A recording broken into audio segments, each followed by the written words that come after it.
Salut tout le monde, bienvenue sur The French Channel, votre petit coin sympa pour apprendre le français facilement et efficacement. Salut Anna, salut à tous. Oui, on est vraiment ravis de vous retrouver. Alors, de quoi on parle aujourd'hui? J'ai une petite question pour toi, Paul. Tu sais, quand on apprend le français, on a souvent cette habitude de tout traduire dans sa tête d'abord, de sa langue maternelle vers le français. Oh là là, oui, c'est très fatigant. Et surtout, c'est beaucoup trop lent pour une vraie conversation, non? Ouais, c'est ça le vrai problème. Si tu es dans un café ou avec des amis, tu n'as pas le temps de penser « D'accord, comment on dit ça? Ah oui, c'est vrai. » Le temps passe trop vite. C'est vrai. Au début, à l'école, on apprend un peu comme ça. On se dit qu'un livre, c'est a book, qu'un café, c'est a coffee.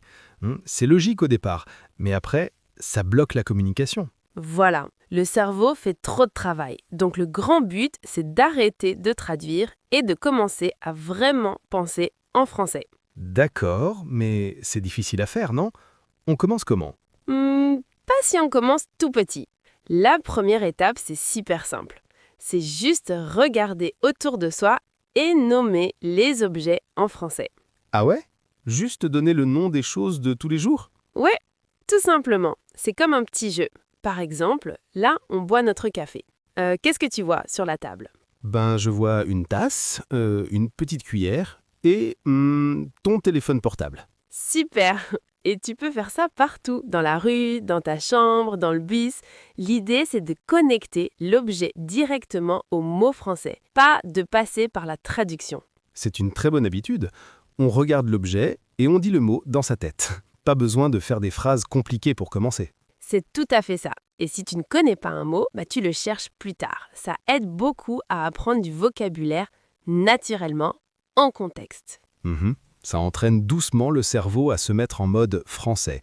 J'aime beaucoup cette idée.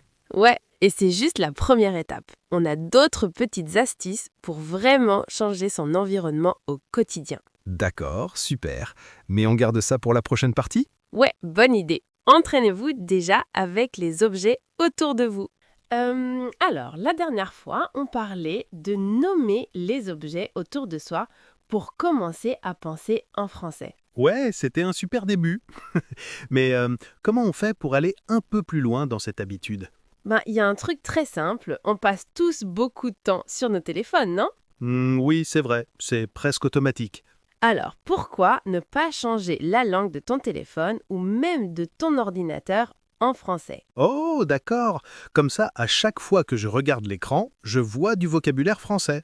C'est malin. Ouais, c'est une petite activité quotidienne. Tu n'as même pas besoin de prendre du temps en plus pour étudier.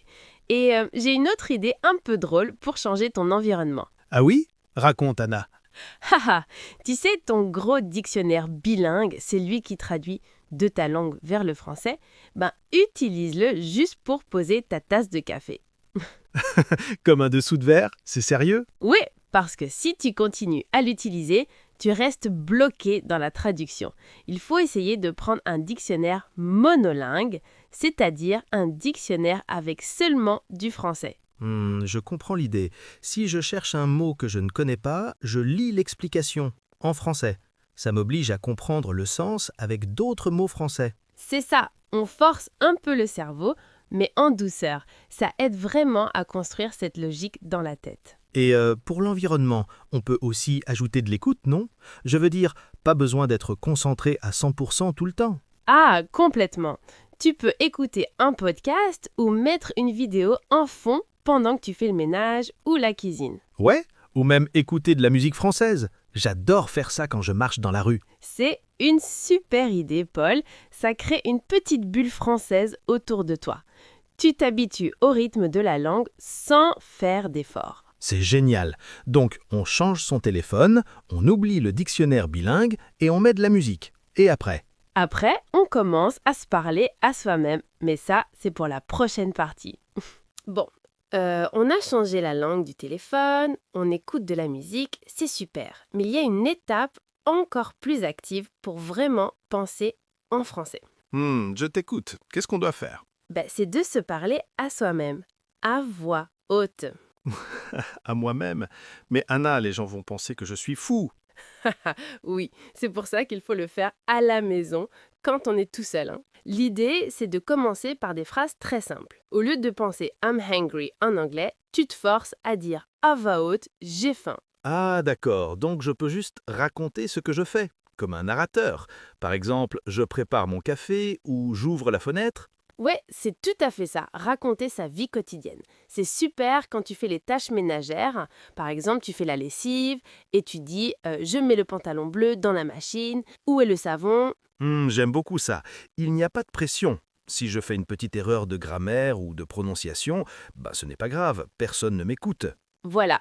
Le but, ce n'est pas d'être parfait. Le but, c'est d'habituer ton cerveau à formuler des pensées directement en français. Et tu te souviens de la musique dont on parlait tout à l'heure? Ouais. Ben, chanter, c'est aussi une façon de se parler en français. Tu mets une chanson, tu chantes sous la douche ou en promenant le chien et hop, les mots viennent naturellement sans traduire. D'accord. Donc, mon nouveau programme, je parle à ma machine à laver et je chante sous la douche. C'est noté. C'est un très bon programme, Paul. C'est amusant et ça marche vraiment. Mais le secret pour que ça fonctionne, c'est la régularité. Et on en perd dans la dernière partie? Ouais, voyons comment transformer tout ça en une vraie habitude quotidienne. Alors, on a vu plein de petites techniques amusantes. Mais pour que ça marche, comment on en fait une vraie habitude tous les jours? Je pense qu'on peut utiliser les choses qu'on fait déjà.